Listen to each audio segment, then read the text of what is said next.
चलिए जानते हैं कौन सा कुत्ता आपको कितनी देर में मार सकता है। और लास्ट वाला है इन सब का भी बाप, नंबर 9 ग्रेट डेन, ये 20 मिनट में आपकी जान ले सकता है।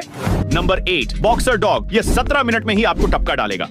नंबर 7 वोल्फ हाइब्रिड, ये 15 मिनट में आपकी जान ले सकता है। नंबर 6 हस्की डॉग, ये 12 मिनट में ही आपको ऊपर पहुंचा देगा। नंबर 5 बुल मास्टिफ, ये 10 मिनट में ही आपको खत्म कर देगा। नंबर 4 डाबरमैन पिंस्चर, ये 7 मिनट में आपकी जान ले सकता है। नंबर 3 जर्मन शेफर्ड, ये 4 मिनट में आपकी जान ले सकता है। नंबर 2 रॉट व्हीलर, ये 3 मिनट में आपकी जान ले सकता है। और लास्ट वाला देखने से पहले अगर आप शराबी नहीं हो तो इस वीडियो को लाइक और चैनल को सब्सक्राइब कर दो, क्योंकि चैनल को सब्सक्राइब वही करेगा जो शराबी नहीं होगा। नंबर 1 पिटबुल, ये पल भर में ही आपको खत्म कर देगा।